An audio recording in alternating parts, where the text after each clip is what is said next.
Corona virus की वजह से देश भर में लॉकडाउन है और सामान्य रेल सेवाएं पूरी तरह बंद हैं। लेकिन इस बीच तेलंगाना से झारखंड के बीच एक विशेष रेलगाड़ी चलाई गई। शुक्रवार सवेरे 4:50 पर तेलंगाना के लिंगमपल्ली से एक ट्रेन रवाना हुई जो झारखंड के हटिया तक जाएगी। इस ट्रेन में 1200 प्रवासी मजदूर सवार हैं। आरपीएफ के डीजी के मुताबिक इस रेलगाड़ी में कुल 24 डिब्बे हैं। रेलवे ने अपनी तरफ से इस ट्रेन को लेकर कहा, शुक्रवार सुबह तेलंगाना सरकार की अपील और रेल मंत्रालय के निर्देशों के तहत लिंगमपल्ली से रांची के लिए हटिया तक एक स्पेशल ट्रेन चलाई गई। इसके लिए सभी तरह की जरूरी सावधानियां बरती गईं, जैसे यात्रियों की पहले स्क्रीनिंग की गई, स्टेशन और ट्रेन पर सोशल डिस्टेंसिंग का ख्याल रखा गया। इस तरह की ये पहली स्पेशल ट्रेन है और आगे इस तरह की ट्रेन चलाने की योजना रेल मंत्रालय के निर्देशों के आधार पर ही बनाई जाएगी। साथ ही जहां से ट्रेन निकलेगी और जहां पहुंचेगी उन राज्यों की अपील पर भी ये निर्भर करेगा।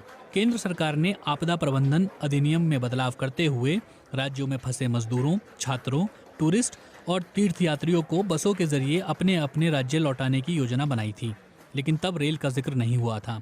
ऐसे में सवाल उठा कि एक दो दिन में अचानक क्या बदल गया। दरअसल गृह मंत्रालय के आदेश के तुरंत बाद झारखंड के मुख्यमंत्री हेमंत सोरेन ने प्रेस वार्ता में साफ किया था कि हर राज्य में फंसे मजदूरों, छात्रों, टूरिस्ट और तीर्थयात्रियों को अकेले लाने में उनका राज्य सक्षम नहीं है। उनके पास सीमित संसाधन हैं और ट्रांसपोर्ट कॉरपोरेशन भी नहीं है। अगर हम कहीं से व्यवस्था भी करते हैं तो हमें अपने मजदूरों को लाने में 6 महीने का वक्त लग जाएगा। इस समस्या को लेकर हेमंत सोरेन ने रेल मंत्री पीयूष गोयल से बात की थी और इसकी जानकारी ट्विटर पर भी दी। फिलहाल इस पर रेल मंत्रालय विचार विमर्श कर रहा है कि क्या तेलंगाना और झारखंड की तरह दूसरे राज्यों के बीच भी ट्रेन चलाई जानी चाहिए। अब सवाल ये उठता है कि 1200 लोगों को एक साथ लेकर चलने वाली ट्रेन में सोशल डिस्टेंसिंग का इंतजाम कैसे किया जाएगा। दरअसल ये पूरी ट्रेन 24 कोच की स्लीपर ट्रेन है। वैसे हर कोच में 72 लोगों के बैठने की व्यवस्था होती है, लेकिन इस स्पेशल ट्रेन में एक कोच में सिर्फ 50 लोगों को बैठाकर ले जाया जा रहा है। ट्रेन की शुरुआती तस्वीरें समाचार एजेंसी ANI ने भेजी हैं, जिसके मुताबिक ट्रेन के डिब्बों में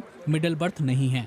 इस ट्रेन को हर स्टेशन पर रुकने की इजाजत भी नहीं दी गई है। ये नॉन स्टॉप ट्रेन है जो सिर्फ ऑपरेशनल हॉल्ट ही लेगी। ट्रेन में पैसेंजर को खाना और पानी सब मुहैया कराया जाएगा। ये ट्रेन बिलासपुर, रायगढ़, झारसुगुड़ा होते हुए हटिया पहुंचेगी।